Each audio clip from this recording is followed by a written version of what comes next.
There's a proverb in English that goes like this: too many cooks spoil the broth. This means that if too many people are working on the same thing, it's quite possible for the thing to not go well. However, I much more enjoy the same proverb in Russian, because in Russian language this same meaning is conveyed by the phrase that is translated as "seven nannies have a child without an eye." Now that phrase tells you about some serious repercussions.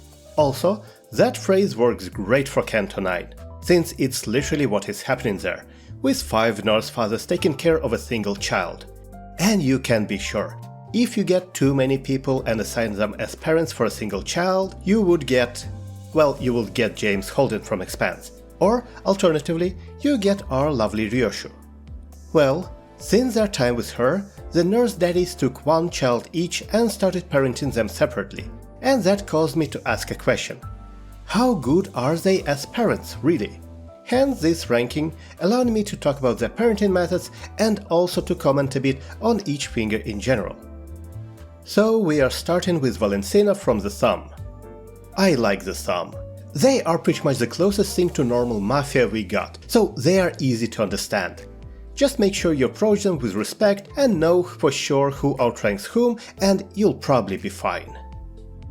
Valentina is a parent that puts all her failed dreams on her child. Maybe she used to play music or was in sports, but things did not work out and now she's just a housewife. Well, she will make her child take music or gymnastic lessons at the age of 2.5, and this child will never ever have a choice of what it wants to do in life. The pro of this approach is that she really does care about how the child is doing. It matters. All achievements will be noted and celebrated. The cons is that all failures will be noted even more, and she is an old-fashioned parent that absolutely believes in beating the child as a learning technique.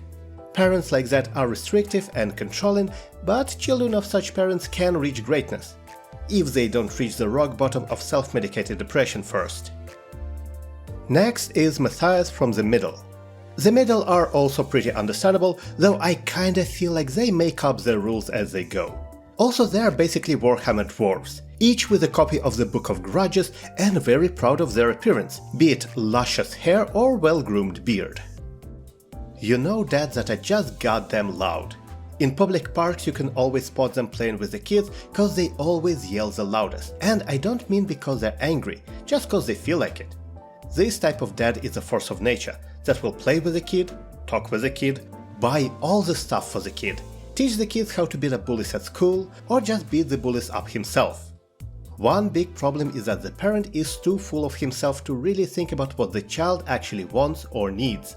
So, while they are fun to be with, they are either overbearing or neglectful, or both at once, pushing the child into the introvert or nerd route where they overfixate on manga and games. Then again, I overfixated on games all my life and I turned out okay, so how bad can it really be? Callisto from The Ring is next. I hate Ring the most. They do war crimes and then call it art.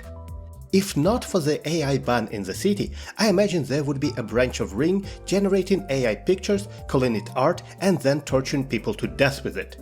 Thankfully the city is not as cruel as the real world apparently is.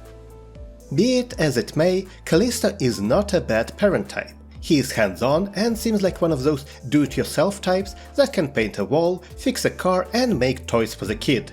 Also, this type of parent is the one who wants to teach his child something just to teach, to maybe have something in common and be able to talk about it later when the child is grown up. That very hope of some parents to continue existing through the action of their children. Now, I have to admit, Callisto also feels like someone who doesn't really understand that things he wants to teach may be a bit too, let's say, advanced for the child. But at the same time, unlike someone like Valentina, he would not get annoyed. He is patient and glad to accept happy accidents. So while not the most relatable parent, he is the kind that is most likely to stay connected to his child when it grows up. Xiaomi Yoru, if I'm pronouncing this correctly, is next. The Pinky makes their big appearance in Limbus and I'm still not completely sure what they are all about. Plus, I haven't read the water margin yet. From what I understand, they are basically allowed to do their own thing, even join other fingers, making them the free spirits among the top syndicates. So this is just sad, because for Xiaomi the child is literally a rock around her neck, dragging her down. She didn't want to have a child, she doesn't love the child, she now blames the child for absolutely everything that goes wrong in her life. Now, I know nothing about parenting, but I do know there are many people who should just never be parents. But they are. This is that exact case. For a mother like that, whatever happens in her life that made her have a child, that obviously is long gone, now only the living burden remains. And the only reason she isn't dumping a child in a river somewhere is because she gets social benefits or something. If a child of such a parent even manages to grow up, it would be no surprise if it would eventually turn domestic violence back onto its parent, and then cut off all ties completely. And it would be an absolute miracle if that child would manage to not repeat the same mistakes after becoming a parent too. And finally we got Daddy Rian of the Index. The Index are honestly just weird. I cannot even imagine what kind of person would receive a message saying pluck every even-numbered eyebrow from your best friend with exactly 2.73-minute intervals between each starting next Monday, and think, yeah, that makes sense, I better go and do that. Daddy Rian is interesting because he's the type of parent that has no actual idea what to do when you have a child. Maybe it's even something he does not expect, but the child just appears. Adopted, found, whatever. Now he has to scramble to perform the job of a parent and he's not ready. So he just does what others tell him to do. People with children, parenting books, internet articles, he tries to follow those to the best of his ability. And often this approach makes it seem like he doesn't really want the child and only cares for it because it's a thing that must be done. Even when this parent shows kindness, it's hard to tell if it's because he wanted to or because that's what he read in a parenting guide somewhere. This type of parent gets the job done, but the older the child gets, the more suspect things become. Because how can you know if the parent's love is even real? Hints of that can be damn subtle, and the child might end up never really getting an answer. Okay, now it's time to rank them. Obviously I cannot use tiers here, cause there's only 5 of them total, and let's be honest, they all are absolutely horrible people. So what makes sense is I can compare them against each other, going from the worst to the relatively best. The absolute worst is unsurprisingly Xiaomi Yoru. No competition. She just straight up hates her own daughter, and that's pretty much one thing we know of her for sure. She is so bad, she makes the act of a child killing her own mother kinda justifiable. 5th place. The next one was a pretty close call for me, but Matthias is the second worst. This might be surprising because he seems fun to hang around with. His downfall is his selfishness. When pressed, he places himself first, always, so he gets 4th place. Really close to him is Valentina. This one is not a good parent, and her motivation is also selfish, so at first she looks worse than Matthias.